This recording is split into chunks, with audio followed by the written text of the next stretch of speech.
everybody. I'm on actually a couple minutes early ahead of my scheduled time because no one is here, which is what I need.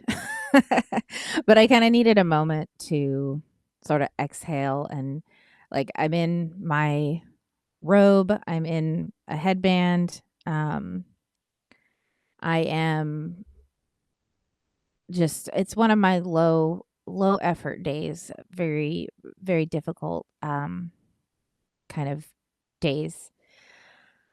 I wanted to, nobody's here, like I said, so I don't even know if I'll probably include this actually if I publish this to the podcast, because I think it's important to talk about that, this is the reality of being PDA, that some days we have a really hard day or we go through things that make life a little bit harder in general, and it needs to be normalized. And that was part of what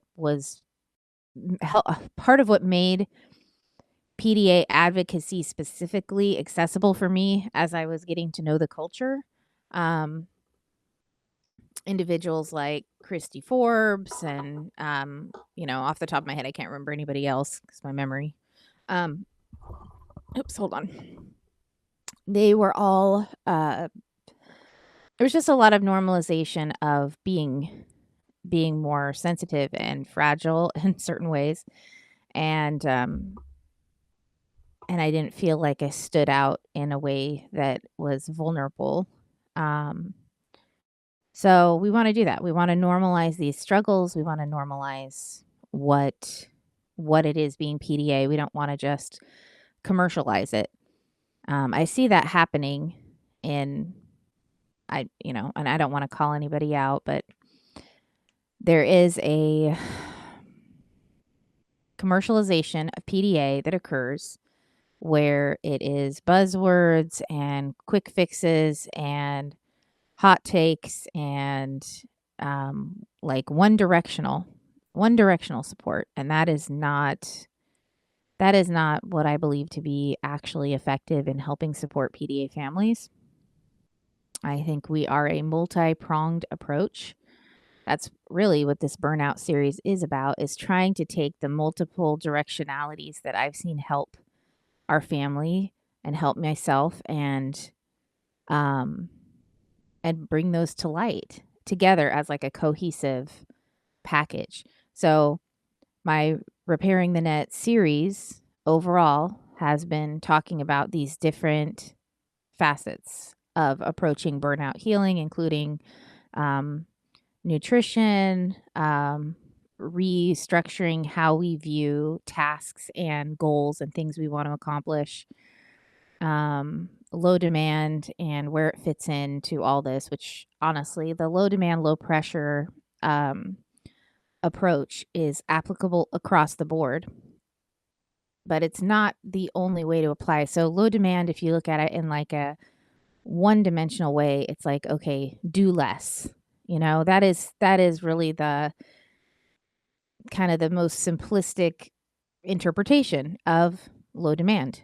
Do fewer things. And that is true, but there's so much more to it, where I'm realizing it's not really do fewer things. It's remove pressures from the areas that we think are motivating as a culture and see what is actually motivating. Kind of a side story sort of thing. I made friends with somebody and she shared with me this.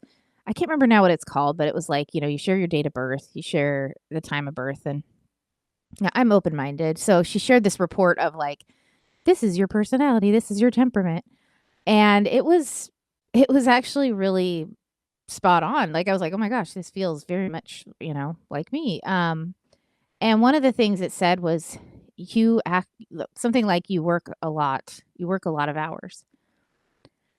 And that was funny to me, but also I felt like it was a possibly insightful observation, because I have beaten myself up for most of my life for not working enough.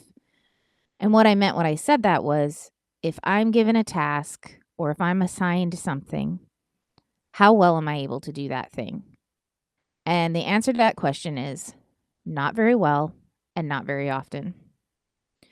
But while I was reading that and what was highlighting my strengths and what made me, what fueled me, as I was reading this thing, it was like, this is what fuels you. If you focus on this, this is what helps you. And so that's really what I'm trying to do here is like, let's get to the focus of what actually fuels us and not so much on emphasis on goals and expectations. Hi, Amanda.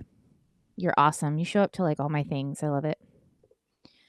Um, I'll open the chat so I can see things. I'm doing a more relaxed format today. So Amanda, today is relaxed for me.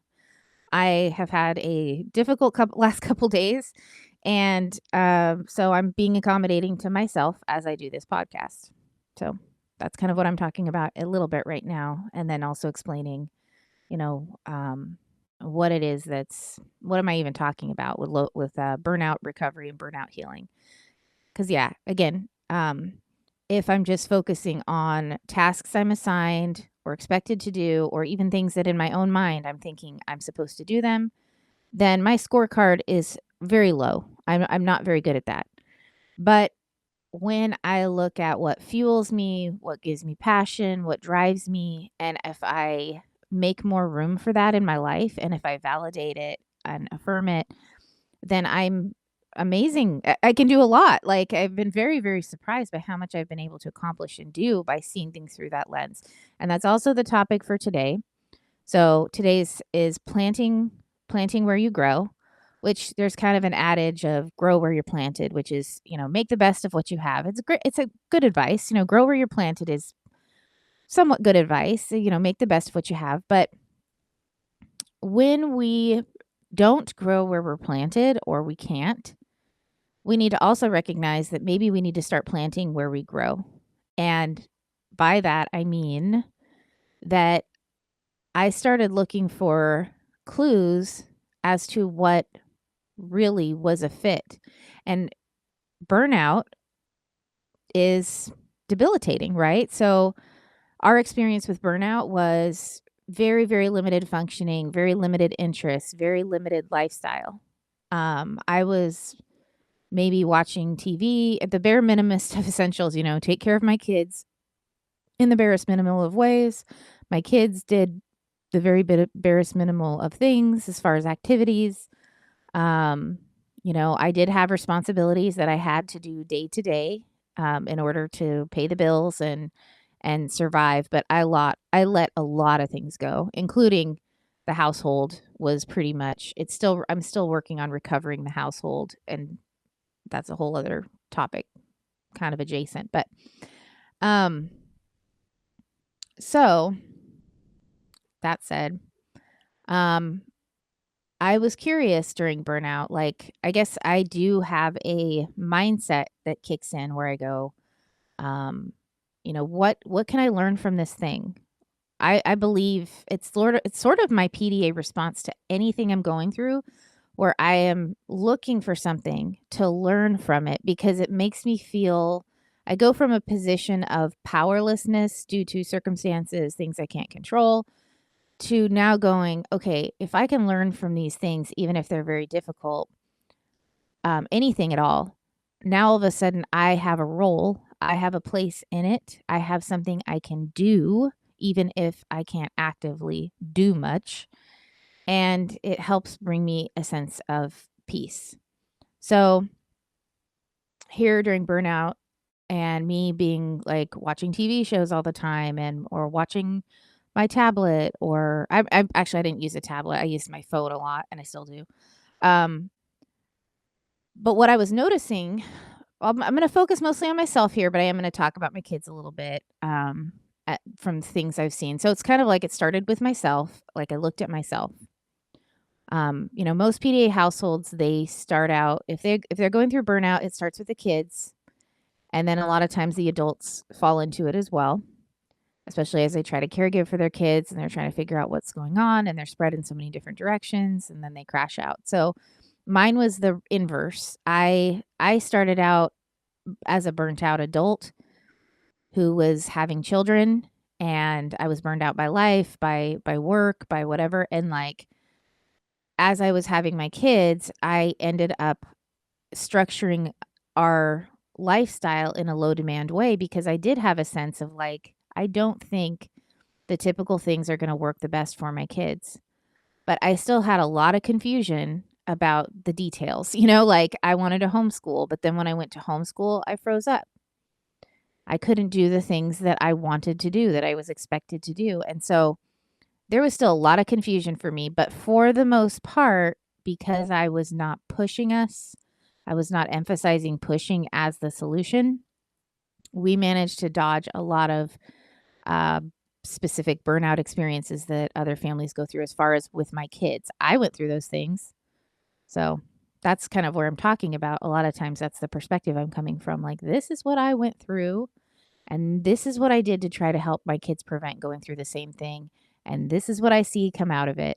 And then I also pull in a lot of the other stories that I'm hearing, family after family after family. My pattern recognition was just, and then the other advocates that are out there seeing the same things. We have a mostly cohesive message, and there's a reason for that. So, yeah, I'm also, like I said, woo, my brain. So expect some pauses. That's okay. Everybody will live, everybody will survive if I have to pause and blink out for a second. So yeah, planting where I grow. It started as these observations of what am I doing when I'm at my very worst, and realizing that I was devaluing what I actually wanted to do. And that has caused me to kind of unpack what public school taught me. So public school taught me that what was most important was the goals, the expectations. That was the primary purpose to living.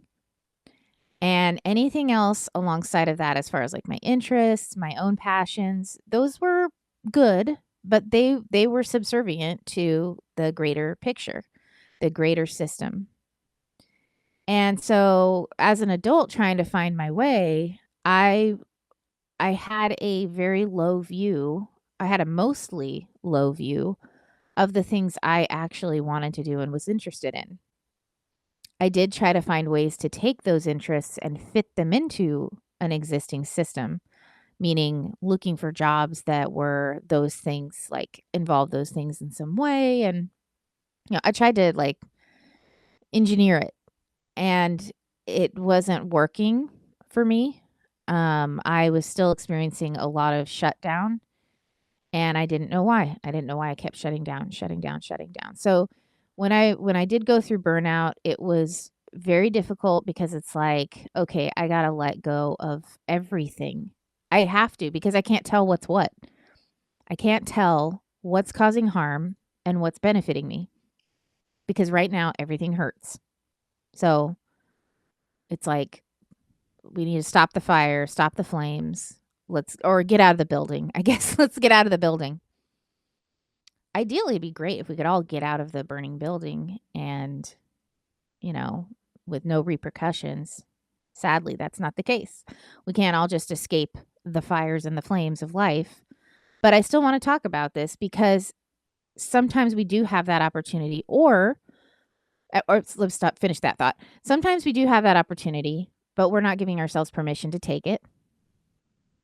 Sometimes we do have that opportunity, but we are looking around us and we are believing what everybody else is telling us. And so we don't know we have that opportunity. It's another good reason to talk about this. And the third thing is even if we genuinely don't have that opportunity, and I can speak to that too, because even during burnout and trying to drop as many things as possible, I was still a parent to 3 children, and I was caregiving my dad. So until his end of life. So there were a lot of demands and a lot of expectations I couldn't just throw to the wind. I did the best I could with what I had, and I tried the best I could. But it still matters. I believe that it still matters that we know or understand what healthy or safe or good looks like, so that we can validate it in our minds at the very least. I think there's something very powerful about knowing what's right for you, what's right for your kids, and being able to speak to that, and being able to validate it, even if circumstances are not allowing it. It's not gaslighting ourselves, basically. So we can't change it, we can't do anything about it, but we're not gaslighting ourselves, which is the greatest. I mean, to me, it's like the greatest form of betrayal in our own minds. Um, so that was part of my processing with burnout, was kind of deconstructing what I thought was very important and how much energy I was giving to certain things, and setting that to the side for a while, just pushing it off. And then I looked at where I was at. Like, where did that leave me? What was I doing? Was I just laying in bed like just staring ahead in space? Um, no, I didn't do that. What I did is I actually did some things. I was actually quite productive in certain areas. And by productive, I mean I was going online, reading about, I'd learned about PDA through my second burnout. I was going online, I was reading, I was hearing people's stories, I was digesting, processing, making connections, sharing my ideas with other people online. And it's kind of funny because one of my friends, Cheryl Kimba, she when she talks to me, she's like, "Oh my gosh, you do so much. How do you just constantly? Are you just doing?" And I'm like, I don't know. I do my best work on the toilet. Like, it's whatever I'm doing is I'm just doing whenever I'm living. It's part of me, it's part of my lifestyle. So, it's been of value for me to recognize that I need a lot of like space in my life so that I can just do this processing thing as I go about my day. Um, so that's where a lot of this was just like I was on Facebook and I was in support groups and um, you know, sharing advice that I'd heard from other places. And then I was noticing that the advice I was giving was resonating with people and it was helping others. And that was of great value to me. Like the fact that I could help somebody else with what I was going through was transformative of my own experience. It helped take what I was going through, it gave it value, and it made it be of use. And I no longer felt like underneath it. So that was that was for me what I was really paying attention to. Now, when it came to the rest of what I would call the system, the structures, the supports, they're not even supports, but just like systems, structures, goals, et cetera, et cetera. Like I I knew those had a place, but now they were red hot. So it's like, okay, I went out of the burning building. I I sat down, I assessed the situation, I allow myself to heal. In the meantime, the fires from the flames are dying down because I'm no longer in it. So it starts to calm down. Um, I was as much a source of the flame as anything else that was going on because I was in so much distress. I'm running around in the burning building, knocking things over, spilling flammables and causing more chaos. So once I step out of the building, I that is a part of what helps the flames die down. So the flames start to die down and pretty soon there's rubble and I see the rubble and I still see some structure, or see some vestiges of things that are like, is this a safe home, or can we do something with this, basically? But you go to pick up the pieces to examine them and they're still hot to the touch. And that's what it felt like for me. Like, okay, I want to, like, some structure might be good. Well, actually, for a while, I was experimenting with just let's see what happens when there's no structure. And is it possible that I could get things done that I want to do with no structure? And kind of see what would happen out of that first, because I couldn't really touch the pieces yet. I couldn't touch structure. It was too much for me. And so I picked a few things that could tolerate my very low standards. And that's where we come to my house, my actual house, not the burning building analogy. I guess I'm going to mix things up, but whatever. Um, so my housework became a great way for me to experiment with this. Um, the essentials I decided needed to be done were like, obviously, we need clean dishes to eat off of, but I would wait until the very last minute and just let things pile up.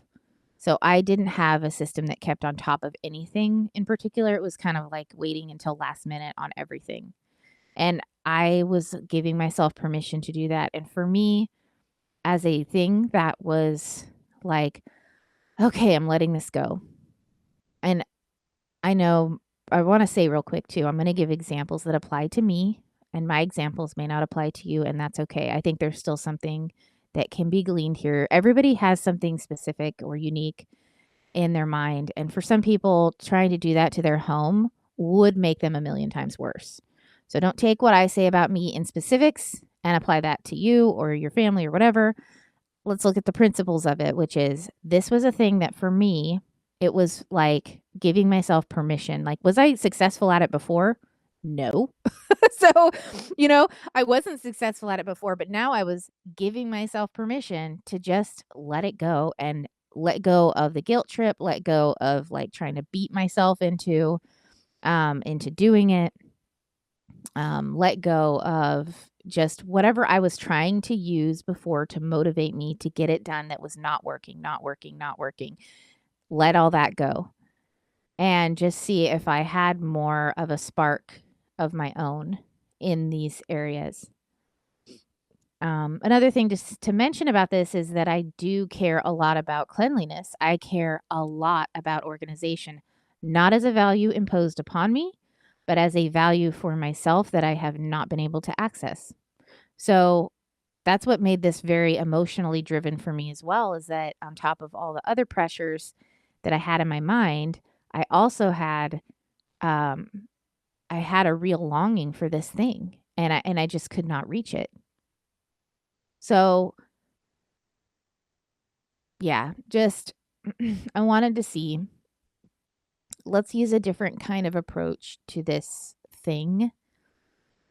And I have the ability, I have the control. It's my life, my world. I didn't really have any visitors over. I didn't have to worry about like X, Y, or Z, that someone else might have to worry about to keep things clean for the sake of safety or something. I could kind of let it go.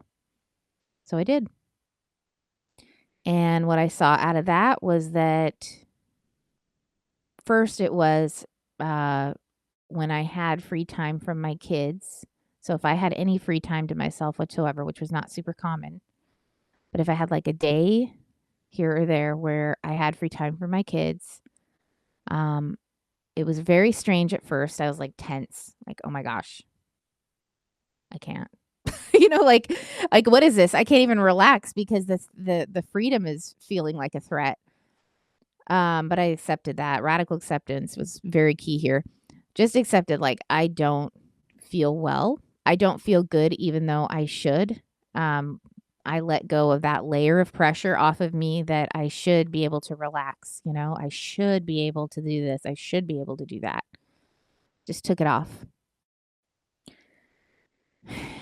Trusted the process. And what I saw was over a long period of time, mind you, because again, life is still existing around me trying to recover. So it's not like I just had this blank slate to work with. But what I saw was I had first tension during my time off, didn't really feel like I enjoyed it much, but let it still happen.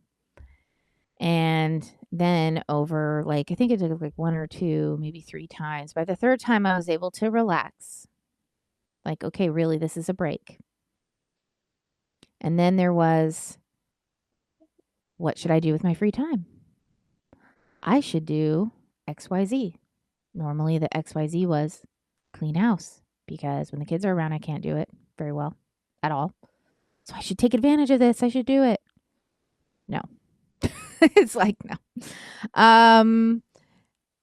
I could see the tension around the idea of cleaning house, even though I had the freedom and flexibility to do it, was too much for me.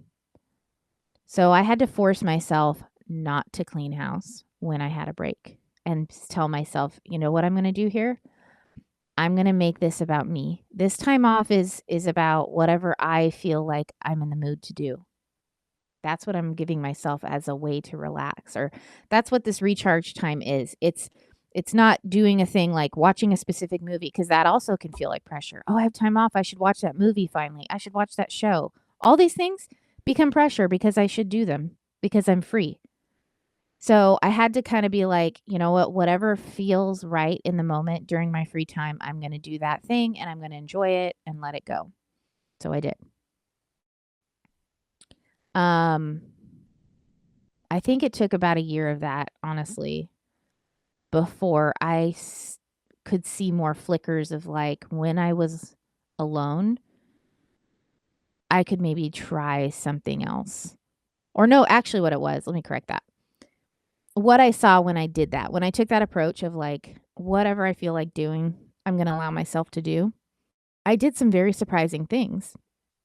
I saw myself some of the days, I was like, okay, I want to clean. So I would clean for hours and that felt great. Like it was awesome. I was cleaning. Now, then the next time would come around, I'd be like, maybe I'll do it again. Maybe I'll clean again. But then it felt different. It felt like pressure, expectation. I'm supposed to clean. I cleaned last time. Do you see what I got done last time? Self, you got to do it again. And it felt like pressure and I couldn't do it. I had to just let it go. It's like, fine. Okay, that's okay. I'm going to do a video game today. This time. This time I'm doing a video game. So here what I was doing was I was neutralizing the choice by neutralizing the activity, by neutralizing the expectations, by giving myself permission to fail and practicing it, because it does not just happen with like, oh, okay, now we can do it this way and everything's better. Your brain is structured, has these things as ideas, as like they are just part of you, right? So this is like a reprogramming experience, and that's slow, and it should be. I used to wish burnout healing would happen faster, and now I'm like, no, I think it would legitimately traumatize me in a different way if all the things that I wanted to have change and be better, if they had happened faster, because there is also an emotional process as I've gone through this that is like grieving. And I wrote about that here this last week. We have a space in this that's PDA for PDA adults.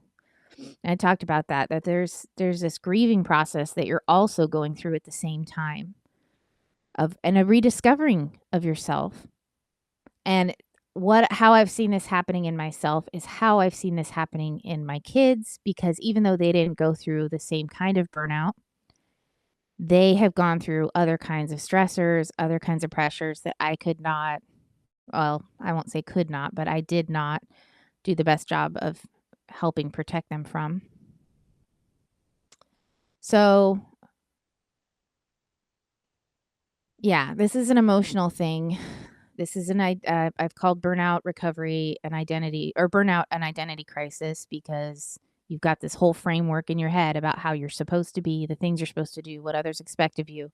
And all these things have been reinforced by your experiences and what you've gone through. Um, and there's a deconstruction process, and it's kind of traumatic, but in a way that's like, this is the kind of trauma that is working you towards something better. And so you process it, you go through it, you talk about it, whatever, and then you can find yourself on the other side. So I kind of went off on a tangent here. Sorry, it was a long one, but it felt important. So hopefully it's helpful to someone else. Because really, I'm also focusing here on, you know, rediscovering some of our passions that have been buried under demands. So there was the things that I did even when I was in burnout that I felt like, okay, finally or I can do this thing. It's the only thing I can do. And then reevaluating that through a different lens of like, oh, maybe this is actually there's something here that is communicating about my values, what drives me, what has meaning for me. There is something here. And then the second category of information is there were redeemable aspects of where I've come from, the thing I'm coming away from that's hurt me does have redeemable aspects to it, but there's a process to discovering what is good here. What is good here? What is the dangers? And you're like sifting through the ashes trying to figure that out. And then there are some things that you're just letting go of completely that you're like, that's not for me. One of those things was I do my very best to not expose myself to criticisms that are not valid to my situation and not to me. And I'm very careful with that. So that's meant um, silent, like getting space from, I had to take space from family at times because where they were at with my process, they were distressed. They had feelings, they had opinions. And it's like, I can't, that's too much mental clutter for me. So I need to take some space. So I did. And it was helpful for us both in a lot of ways. So there's that too. But yeah, I realized there were some just toxic elements or toxic people that they're not really receptive to like evaluating. They have an agenda. Let's put it that way. Someone who has an agenda, a very specific agenda, and they basically trample people underneath the agenda. I learned that's a real thing. So I just don't deal with that. I want to take only about 10 more minutes. I don't want this to be an hour and a half long one. But I want to talk about how I used what I learned about myself and then how that turned into my advocacy and the work that I'm doing now. How I took those principles and looked at them when I looked at my kids and how I've learned from it and trying to take value out of the things they're doing during burnout. So let's look at my oldest. So my oldest, he is really into, I mean, like most kids right now, he's really into gaming. So gaming to me is just like an alternative world with less pressure, less real world pressure, where you get to explore ideas and do things that you otherwise might not feel are accessible in the real world for whatever reason. I think that's part of why gaming is so popular. It is great. It's imaginative, exploratory. There's freedom, there's flexibility. It has so many benefits to it that the real world is struggling with right now or for a long time. So the gaming world becomes the place, but then I look at like what are they doing while they are gaming? And I see things in my oldest like, oh, he's very passionate about designing the games. He's very passionate about the design elements, the artistry that goes into it, but also the mechanics. So kind of that blend of the mechanics of the game with the beauty of the game. And that's where he thrives and he does very, very well.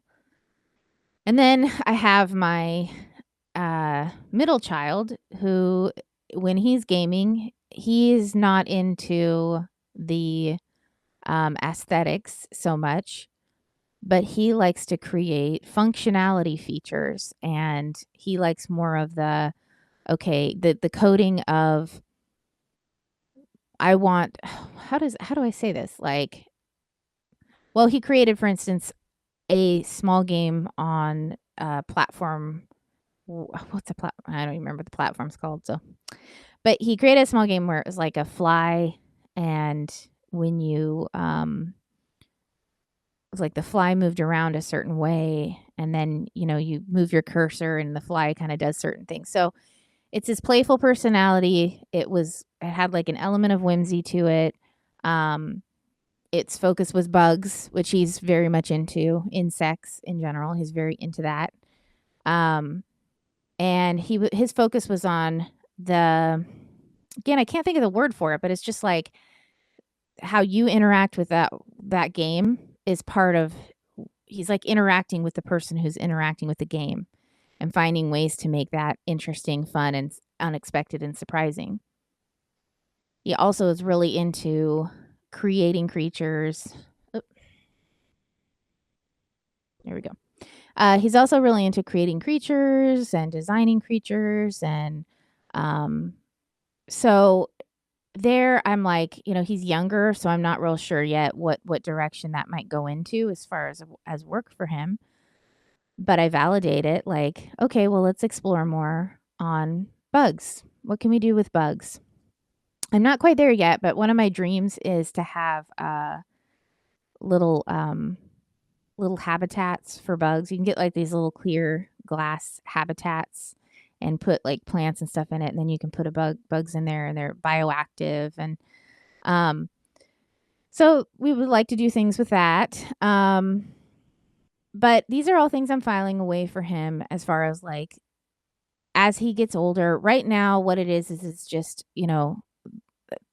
the world is his playground. He's just exploring. He's getting to know things, and that fits the unschooling model as well, where it's like child-led learning and then offering supplemental educational supports as part of that. And I will say, being very careful about taking an interest, though, taking our interests and our passions and packaging them up right away. That can also be very triggering. And I've seen that happen where it's like, oh, okay, well, we're interest led. So let's take what you're interested in. This is what it fits, and let's get you there. But that's not a good fit for PDA. It's different if you're exploring it, like, hey, this might be a fit for this thing. Do you want to try that? But just relaxing and letting the process kind of teach you something, not take the wheel so fast and decide where this is going. So yeah, stepping back, letting us learn from what we're seeing. When it comes to gaming too, I like to talk about myself, how I'm like, I like to game. I do. And I look at how I game, and I'm like, this is so telling of my personality. It is so telling of my strengths. I like to strategize from a distance. If you get me a shooter game, I am the sniper. Or if it's, kind of a fantasy game, I am, the archer. Or I don't even like to cast spells because they're a little too complicated. I like to pick off problems from a distance. And that's absolutely my personality in life. And just generally, I'm like, I don't want to be face to face with a conflict exploding in my face because that's my worst time for thinking and strategizing. I need to be away from it for a while to see it better.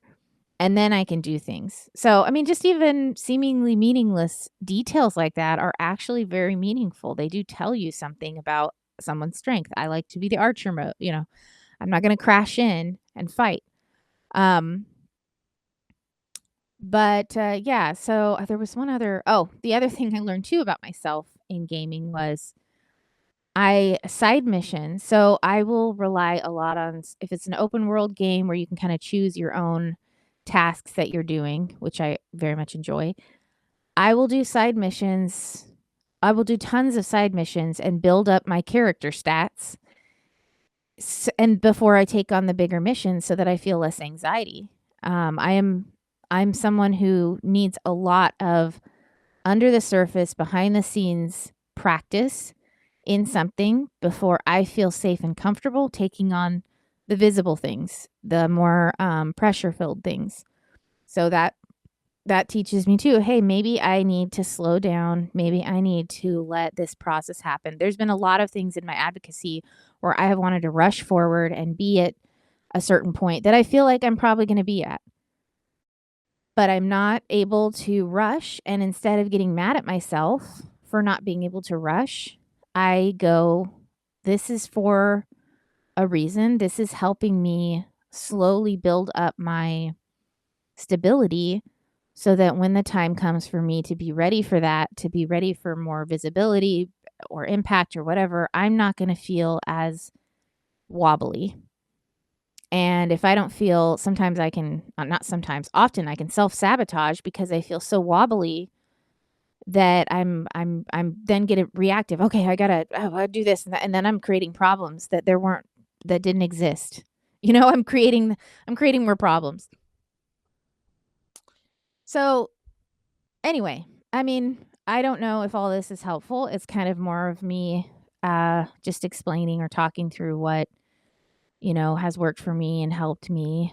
And I'll share something else too, just for fun. Here recently in my work, I read a book. It's really good. I don't have a copy of it. I got it sent to me.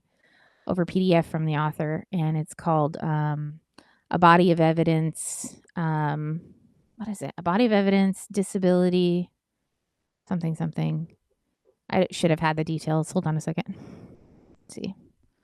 Google Body of Evidence, Invisible, something. Let's see. Disability. That's what I was. Okay. A Body of Evidence, Disbelief, Hidden Disability, and Systemic Harm. By S.M. Korhonen. I don't know if so it's S.M. Korhonen.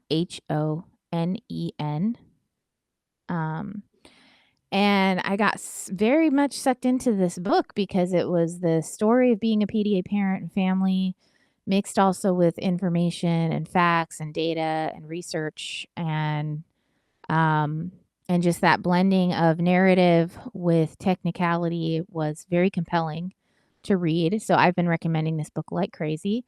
Plus, her story is very, it's like her son, just the most visible in his disability. He was not an internalized PDA person. He was definitely externalized PDA person. And so everything that was wrong you could see, and the adults could see, and the school could see. So I really appreciated that because my family's more internalized. But just to say that I noticed that reading through her story and her method and her way of talking, I'm like, I believe memoirs. I need to be this. And I'll say too, this isn't the first time I noticed this about myself. Or when I read a memoir, a compelling memoir, it helps me give more expression to what I'm trying to communicate with others. So I'm going to start, I learned from that, and I'm like, I'm going to start reading more memoirs on a regular basis and incorporate that in and da da da da da da. So yeah, the strength-based lens, which is what I have been describing, where you are emphasizing the strengths in a situation, you learn from the failures. I learned from the failures and I say, this did not work and that's okay. Let's see what does work. Let's step back and regroup. It has helped me so much. It's helped me so much to reduce the pressure in the process because we can't learn unless we try things, right? We can't learn unless we experiment, but we have got to be able, and I guess I see that burnout is the culmination of not being allowed to step back, not being allowed to process, not being allowed freedom, flexibility, choice, all these essential things that we need. They were stolen or taken or denied us. And that deficit has accumulated in our bodies, and burnout is just, now is a season of rest.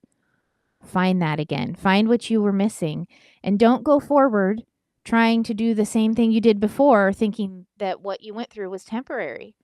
Let's learn from this and rebuild. Find ways to rebuild. Find ways to validate who you are and what has meaning and value for you, so that you don't have this happen repeatedly over and over and over again. So with that, I'm gonna wrap it up. All right. Well, everybody who's listening later on, I just thank you so much, and I will see you soon.